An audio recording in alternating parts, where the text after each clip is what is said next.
예배전 279장 찬양 드리겠습니다. 279장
묵다운으로서 수요예배 하나님을 불러드리겠습니다.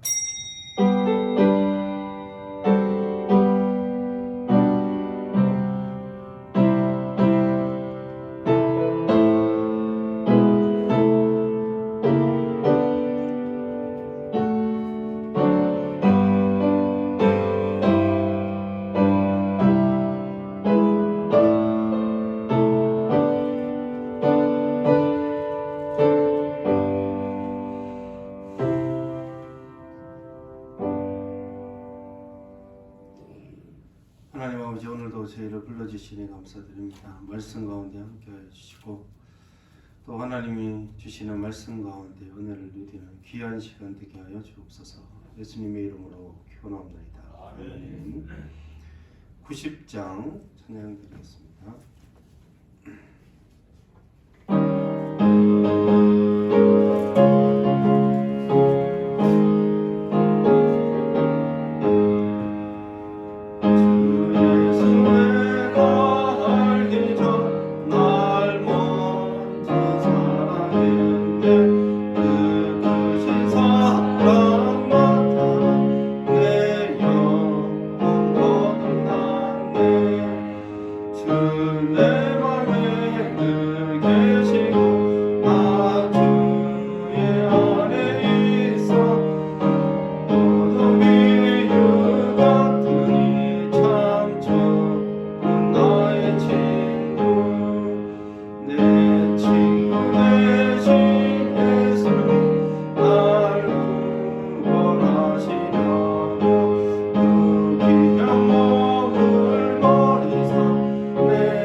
주님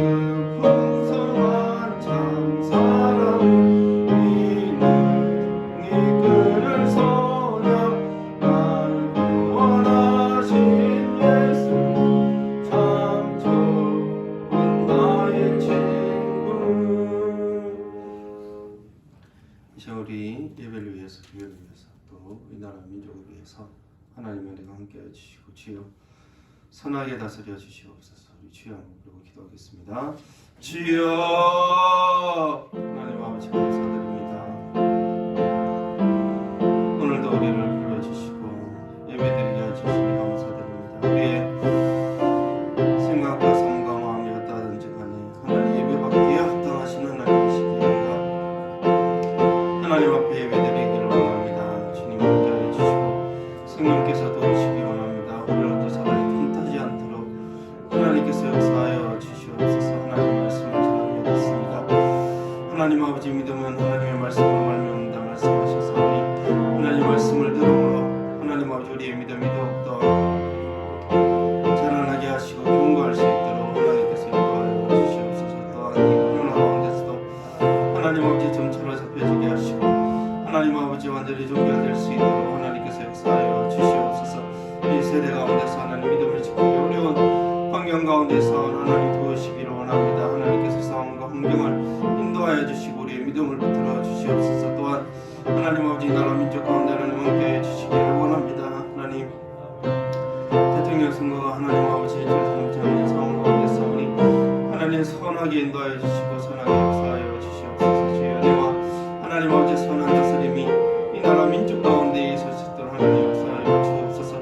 주께서 항상 도우심을 입는 귀한 하나님 교회와 이 나라 민족이 될 수 있도록 하나님께서 인도하여 주시옵소서. 주께서 하나님 오늘 말씀을 듣는 가운데 겸손하게 말씀을 전하며 들을 수 있도록 하나님 도와주시고 이것들로 통하여서 힘을 얻음으로도 한 3일 동안도 하나님의 은혜 가운데 달려갈 수 있도록 하나님께서 인도하여 주시옵소서. 하나님 아버지 영상으로 예배드리는 성도들 가운데도 함께 해주시고 마음을 열어주시기를 원합니다. 하나님 오늘 평강이 하나님 그 마음을 지정하여 주시옵소서. 주께서 하나님 말씀을 주시기를 간절히 원합니다. 감사드립니다.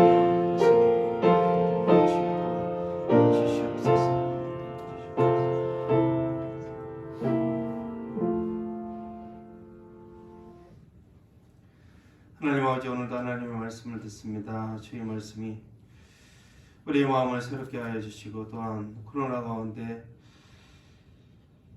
지치고 힘든 우리 모든 성도들의 영혼들을 살려주시기를 원합니다. 서성케 하시고 우리가 하는 손의 수고가 헛되지 않도록 늘 하나님께서 지켜주시고 인도하여 주옵소서. 이런 민족 가운데도 하나님 함께하여 주셔서 대통령 선거 가운데 주의 선하신 다스님이 간섭하여 주옵소서. 감사드리며 예수님의 이름으로 기도드립니다. 아멘. 말씀 로마서 9장 1절에서 18절 말씀 한 절씩 교도하시겠습니다. 로마서 9장 1절에서 18절 말씀. 내가 그리스도 안에서 참말을 하고 거짓말을 아니하노라. 나에게 큰 근심이 있는 것과 마음에 그치지 않는 고통이 있는 것을 내 양심이 성령 안에서 나와 더불어 정언하노니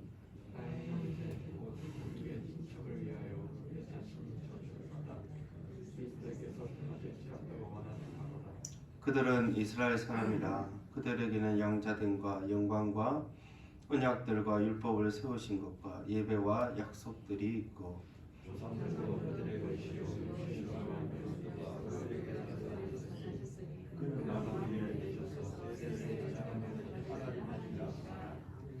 그러나 하나님의 말씀이 폐하여진 것 같지 않도다. 이스라엘에게서 난 그들이 다 이스라엘이 아니요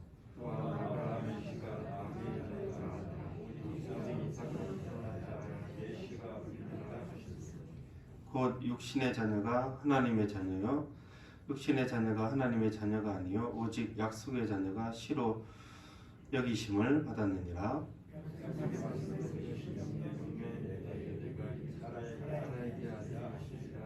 그뿐 아니라 또한 리브가가 우리 조상 이삭 한 사람으로 말미암아 임신하였는데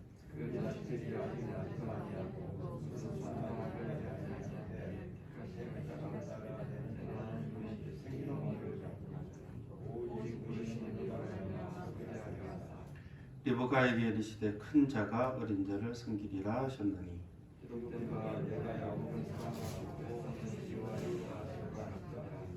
그런즉 우리가 무슨 말을 하리요 하나님께 불의가 있느냐 그럴 수 없느니라.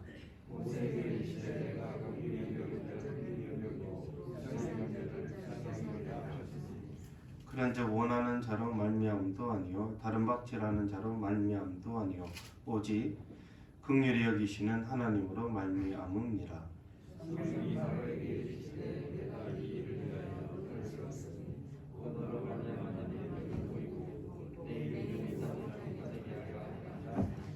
함께 읽겠습니다. 현재 하나님께서 하시고자 하시는 자를 긍휼히 여기시고 하시고자 하는 자를 완악하게 하시느니라. 아멘. 하나님의 긍휼이라는 제목으로 하나님 말씀 전하도록 하겠습니다. 바울은 지금까지 8장까지 믿음으로 말미암는 구원에 대해서 이야기를 했습니다. 이방인의 죄에 대해서 이야기를 했고 또 유대인의 죄, 외식과 하나님 앞에서 율법을 가지고 있지만 그것을 지키지 않는 죄인됨을 말씀하였습니다. 8장의 성령의 큰 은혜로 이제는 결코 정죄함이 없는 은혜가 이방인들에게 또 모든 믿는 자들에게 주어졌습니다. 예수님을 믿음으로 유대인뿐 아니라 누구나 이방인도 하나님의 백성이 되었습니다. 그러면 예수님을 핍박하고 정죄하고 또 십자가에 못 박았던 유대인들은 어떻게 되는 것인가? 성령의 정죄함이 없는 은혜와 하나님을 아빠라 부르는 자녀들, 합력하여 선을 이루시는 하나님의 놀라운 지혜와 고난마저도 이기게 하는 그런 성령의 도우심, 그런 능력을 유대인은 누리지 못하는 것인가? 그럴 때 바울은 아니다 이렇게 이야기를 하는 것이죠. 9장 1절에 보면 내가 그리스도 안에서 1절에 참말을 하고 거짓말을 하지 않는 것을 성령께서 아신다. 나의 형제 고려 유대인들이 구원을 얻기를 간절히 바란다는 고백을 하면서 언약의 역사를 볼 때 그렇지 않다고 말씀을 하는 것입니다. 바울은 유대인이 자신을 핍박했다고 해서 유대인들을 미워하지 않습니다. 자기 동족이거든요. 유대인은 단지 이방인을 구원하기 위해 열방을 위한 구원의 단순한 도구다 이렇게도 바울은 생각하지 않습니다.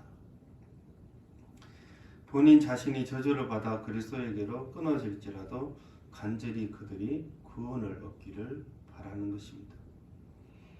그는 유대인에 대한 안타까움과 사랑을 성령 안에서 양심을 걸고 말씀하고 있는 것입니다.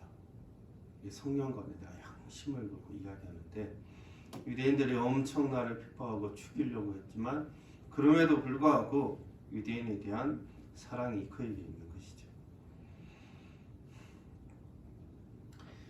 우리도 우리 가족이나 친족이나 이렇게 생각할 때 우리가 먼저 믿었습니까? 우리 이 한국을 생각할 때 우리도 빚진 마음이 있는지 모르겠습니다. 유대인이 바울을 고발하고 죽이려고 그렇게 애를 썼는데도 그럼에도 불구하고 영적인 긍휼한 마음이 있죠.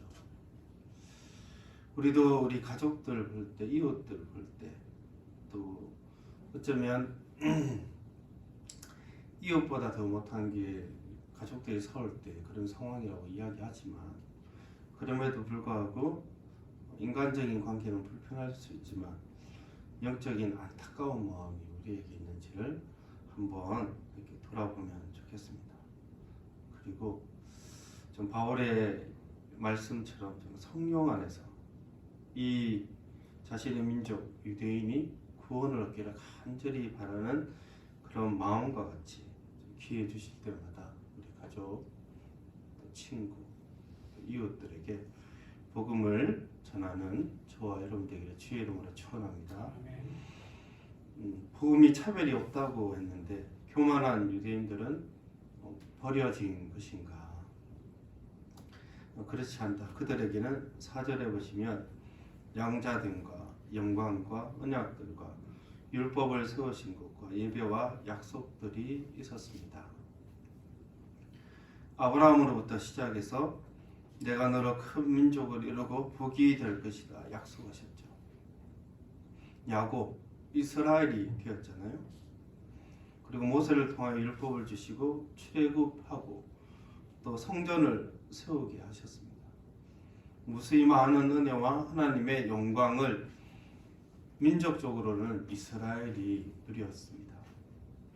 사자들과 선지자들, 다윗과 솔로몬 같은 위대한 왕들도 사실은 혈통적으로 볼 때 그들의 조상인 거죠.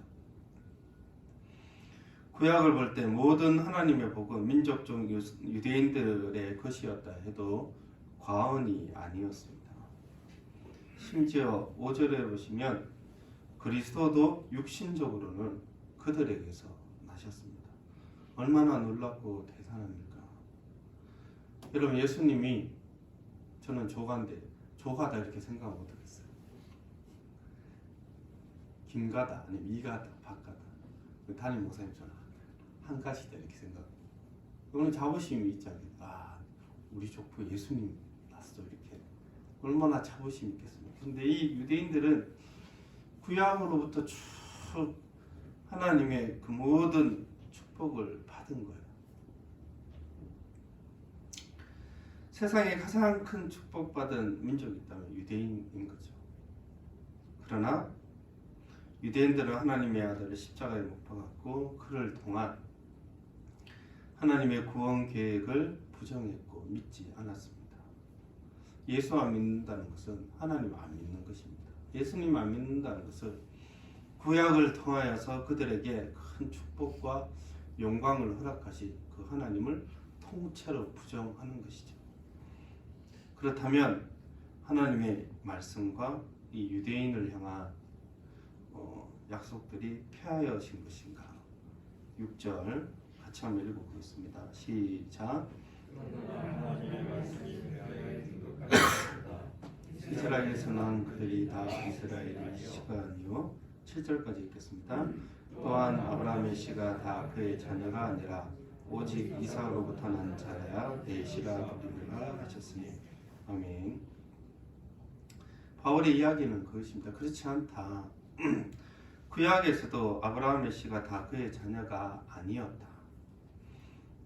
구약에서부터 단순히 혈통적인 이스라엘이 아니었다는 얘기를 하고 있는 것입니다. 갑자기 신약에서 싹 이렇게 혈통적 유대인은 예수 못 믿어. 원래는 믿을 수 있는데 못 믿어. 이렇게 바뀐 게 아니라 구약에서 이미 그렇게 얘기하셨다는 거예요. 이스마엘이 아니라 오직 이삭으로 난 자라야 내 씨라 불리리라 이렇게 말씀하셨어요. 8절에 육신의 자녀와 하나님의 자녀가 대조되는데 육신의 자녀인 인간적인 방법으로 여종 하갈의 몸에서 난 씨가 내 씨가 아니라 아이를 낳지 못한 아내 사라를 통하여서 난 약속의 씨가 내 자손이 될 것을 하나님은 분명히 말씀하셨습니다. 약속의 말씀은 이것이니 명년 이때에 내가 이르리니 사라에게 아들이 있으리라 하십니다. 그러니까 약속 가운데 믿음으로 낳은 이삭이 내 씨라는 거죠. 이스마엘이 아니라 그를 하나님의 자녀라 이렇게 말씀하셨습니다. 이미 구약에서부터 단순히 혈통적으로 아브라함에게 낳은 자녀이기 때문에 이스마엘도 아브라함을 통하여서 낳은 자녀 아닙니까? 단순히 아브라함에게서 낳은 자녀이기 때문에 하나님의 백성이 되는 것이 아니라 이삭과 이스마엘을 생각할 때 하나님의 약속 가운데 정말 오랜 시간을 기다리며 믿음으로 약속 가운데 얻은 이삭을 하나님의 자녀라고 말씀하셨습니다. 구약에서 이미 이런 구분이 있었다는 것입니다. 또 그뿐 아니라 10절에 리브가에 대한 이야기를 합니다. 또한 리브가가 우리 조상 이삭 한 사람으로 말미암아 임신을 하게 되었는데 아브라함은 약속되지 않은 여종 하갈을 통하여 아들 하나를 더 뒀는데 또 좀 더 구체적으로 바울이 이야기하는 것은 이삭은 리브가 아내 한 사람이었어요. 정부인이었죠. 근데 그 사람을 통하여서 쌍둥이가 태어났습니다. 이삭을 통하여 태어났고 정확하게 정부인을 통해서 이렇게 태어났는데 10절에서 12절을 보시면 그뿐 아니라 또한 리브가가 우리 조상 이삭 한 사람으로 말미암아 임신하였는데 그 자식들이 아직 나지도 아니하고 무슨 선이나 악을 행하지 아니한 때에 택하심을 따라도는 하나님의 뜻이 행위로 말미암지 않고 오직 부르시는 이로 말미암아 서게 하려 하사 리브가에게 이르시되 큰 자가 어린 자를 섬기리라 하셨나니. 즉 아브라함과 사라를 통하여서는 약속의 자녀가 하나님의 자녀라는 것을 알려주셨고, 또 이삭을 통하여서는 이삭한 사람을 통해 정분을 통하여 쌍둥이가 태어났음에도 불구하고 하나님이 그 둘 중에 하나를 다시 선택하셨다는 것입니다. 그러니까 아직 나지도 않았고 선을 행하기도 전에 하나님의 주권적인 선택하심으로 하나님의 자녀가 이렇게 부르심으로, 하나님의 주권적인 선택과 부르심으로 하나님의 자녀가 되었다는 것을 말씀하고 싶은 거예요. 그래서 큰 자가 어린 자를 섬기리라. 기록된 바 내가 야곱은 사랑하고 에서는 미워하였다 하신과 같으니라. 그러니까 하나님의 자녀가 되는 것들이 하나님의 선택과 부르심에 달려있다는 것입니다. 사람의 행위에 달려있는 것이 아니라, 정부인에게서 태어났지만 먼저 태어났기 때문에, 장자이기 때문에 하나님께서 선택하시는 것이 아니다. 정부인에게 태어나서 쌍둥이이기 때문에 누가 더 먼저 태어났고 누가 더 열심히 살아가고 성격도 누가 더 좋은지 아빠가 사랑하고 엄마가 사랑해서 그렇게 선택하는 것이 아니라, 그 선택은 하나님의 부르심과 택하심이 있다는 것이죠. 사람의 행위에 있지 않다는 것을 보여주셨다는 것입니다. 이미 구약에서 태어나서 무슨 선과 악을 행하지 않았는데도 선택하셨죠.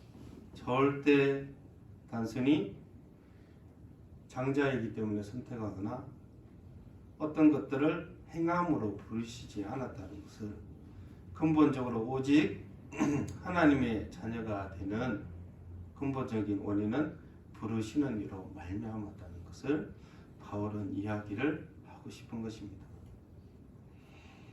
하나님의 선택과 부르심 가운데 약속을 믿는 자들이 그의 백성이 되는 것입니다.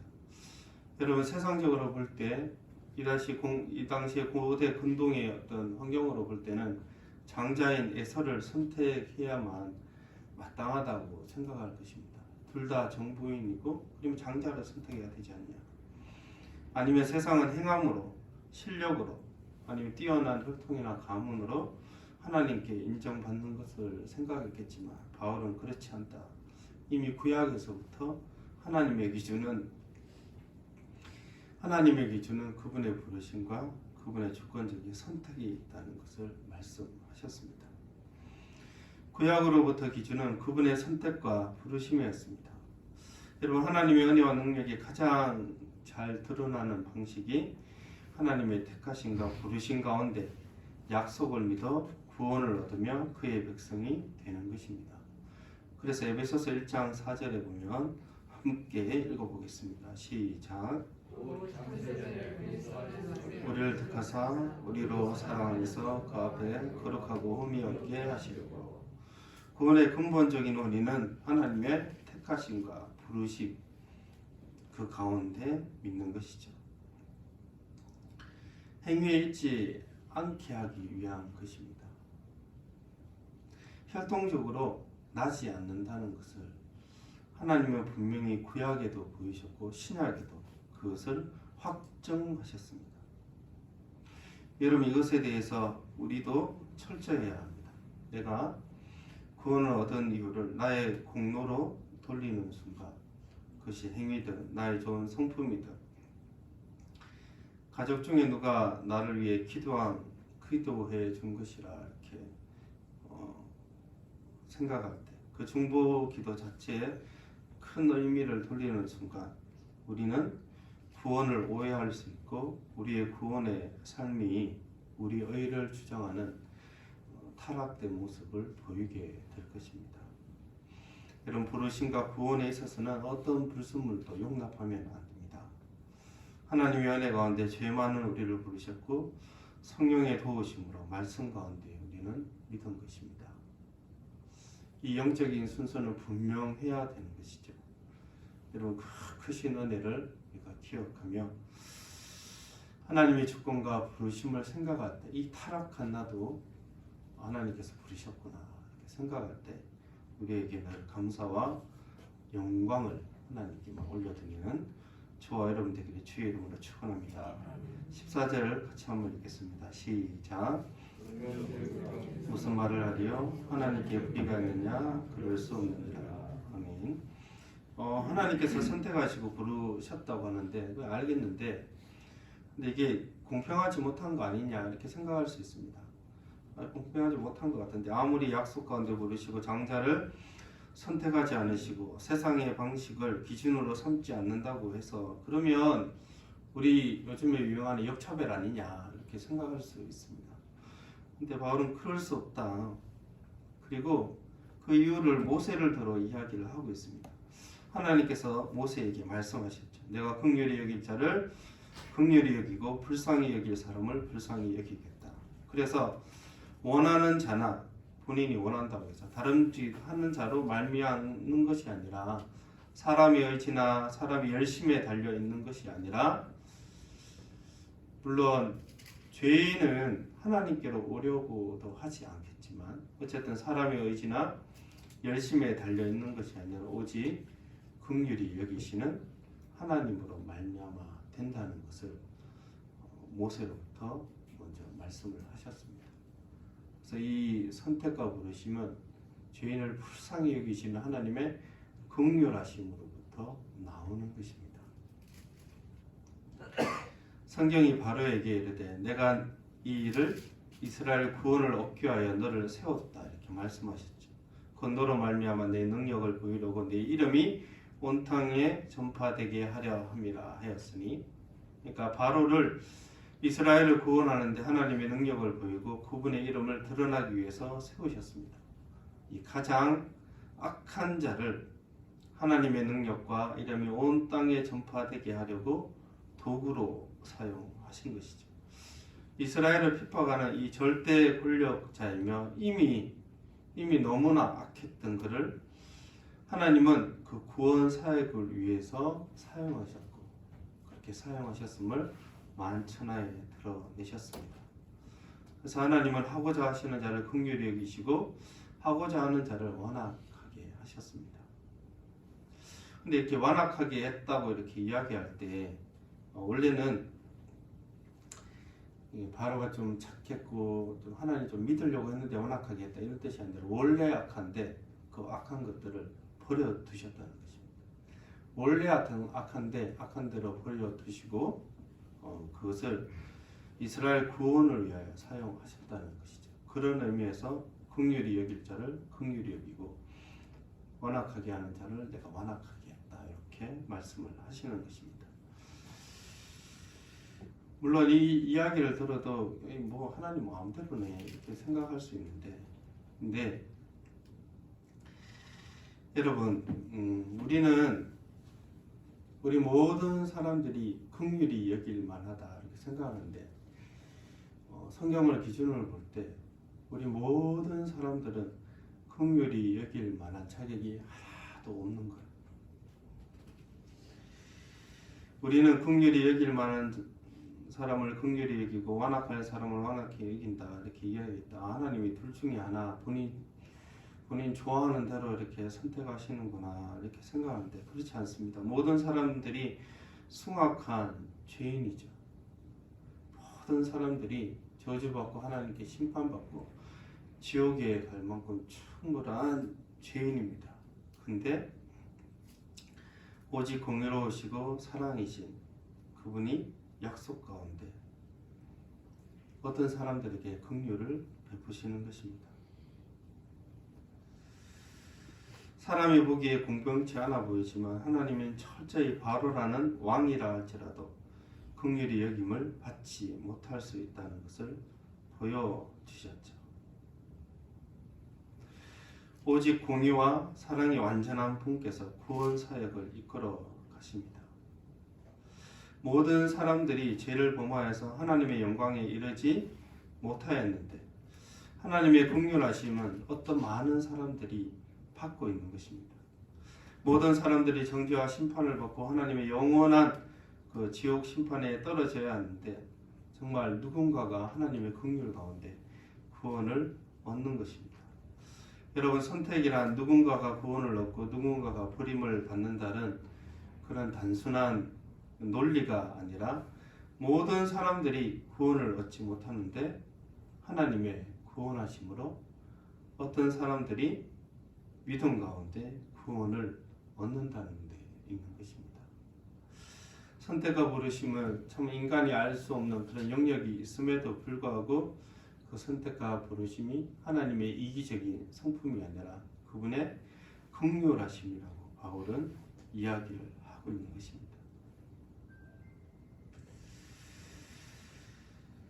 선택과 부르심은 근본적으로 구원이 하나님의 긍휼하신 방식임을 보여줍니다. 우리는 여러 가지 질문들을 그럼에도 하게 되겠지만 그래도 좀 이상하다. 그래도 어떤 사람은 선택하고 어떤 사람은 버려지는 것이 아닌가 이렇게 생각하는데, 여러분, 하나님이 이 구원의 방식들, 이 긍휼하신 방식들을 자세히 생각해 보면 십자가의 기준을 긍휼의 방식으로 세우셨습니다. 십자가를 생각하면 그분의 선택과 부르심과 이 긍휼하심이 얼마나 공평한가를 알 수가 있죠. 여러분, 우리가 죄를 지었고 정말 지옥 가기에 합당할 정도의 숭악한 자들임에도 불구하고 자신의 아들을 보내시고 대신 흉벌 받아 죽으시고 부활하셨으며 그것을 믿게 하시려고 또 성령님을 보내시고 여러 가지 복잡한 과정을 이렇게 겪게 하시고 우리로 하여금 구원을 얻게 하셨습니다. 그런데 이 모든 구원의 계획들과 이 구원에 대한 모든 지혜들과 심지어 손해보신 것은 하나님이시죠. 하나님이 모든 손해를 보세요. 자신의 아들을 통하여서 십자가에 대신 죽게 하심으로 인하여 그분이 모든 구원 사역을 행하시고 그것을 믿을 때 우리에게 구원을 주시는 것입니다. 여러분, 하나님의 긍휼하심을 생각할 때 십자가를 생각해야 합니다. 그리고 선택과 부르심을 생각할 때도 십자가를 생각해야 합니다. 십자가를 볼 때 하나님 마음대로구나가 아니라 하나님이 모든 대가를 치렀다는 것을 우리가 알 수 있죠. 하나님이 모든 대가를 치르셨습니다. 하나님이 모든 손해를 다 보시고 난 뒤에 그분은 행함이 아니라 혈통이 아니라 하나님의 은혜 가운데 조건적으로 부르시고 선택하시고 그것이 또한 긍휼하신 가운데 죄인에게 구원을 허락하신 것입니다. 그래서 이 긍휼하심의 구원을 얻은 자들은 다른 사람들을 돌아볼 때, 이웃을 돌아볼 때 긍휼한 마음으로 돌아보게 됩니다. 구원은 긍휼함입니다. 하나님 우리를 불쌍히 여기셔서 우리를 구원하신 것이죠. 하나님이 나를 사용하시려고, 하나님이 나를 어떻게 크게 쓰시려고 선택하신 것은 두 번째나 세 번째나 그 이후에 네 번째 이유이고, 첫 번째는 하나님 우리를 불쌍히 여기신 것입니다.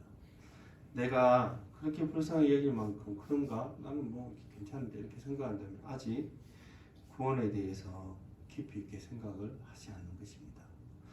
하나님의 불쌍히 여기신 긍휼하신 가운데 우리가 구원을 얻었음을 알고 또 이웃을 바라볼 때 긍휼히 여기는 저와 여러분들에게 주의 이름으로 축원합니다. 기도하겠습니다.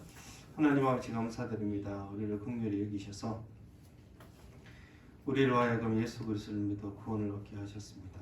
하나님, 우리의 행함도 아니요 우리의 활동도 아니요 우리의 구원의 이유가 하나님의 부르심과 선택하심과 긍휼하심으로 하나님의 영광으로 하나님 우리를 부르셨음을 하나님 고백합니다. 감사드립니다. 하나님, 우리의 행위로 말미암으면 언젠가 우리가 또한 죄를 짓게 될 것인데 주여 안에 우리의 구원이 불안하지 않도록 하나님의 부르심과 축권 가운데 있음을 하나님 감사드립니다. 하나님, 늘 긍휼하신 구원을 아는 자로서 하나님 이웃을 바라볼 때 긍휼히 여기는 하루하루 될 수 있도록 하나님께서 인도하여 주옵소서. 감사드리며 예수님의 이름으로 기도드립니다. 아멘. 찬송가 273장 찬양드리겠습니다.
나 바랄 것이 무언가 우리 주 예수 날 위해 주긴 당하시 믿고 옵니다. 나 이제 왔으니 내 집을 찾아 주여 나를 받으사 맞아 주소서. 광고 드리겠습니다. 이번 주 2부 예배 후에 정기 재직하겠습니다. 공예배 일정을 주고 참고해 주시기 바랍니다. 기도하겠습니다. 하나님 아버지 감사드립니다. 오늘도 하나님 앞에서 말씀을 듣게 하시고 또 헌물을 드립니다. 주님, 주께서 주신 것들로 다시 올려드리오니 하나님 기뻐받아 주옵소서. 또한 우리가 들을 때마다 하나님께서 주시는 풍성한 하늘의 만나로 채워지게 하여 주옵소서. 지금은 우리 주 예수 그리스도의 은혜와 하나님의 크신 사랑과 성령의 교통하심이 하나님의 긍휼하신 은혜와 구원을 알고 또 이웃을 향하여 긍휼히 여기를 원하는 모든 성도들의 심령 가운데 지금부터 영원토록 함께 계실지어다. 아멘.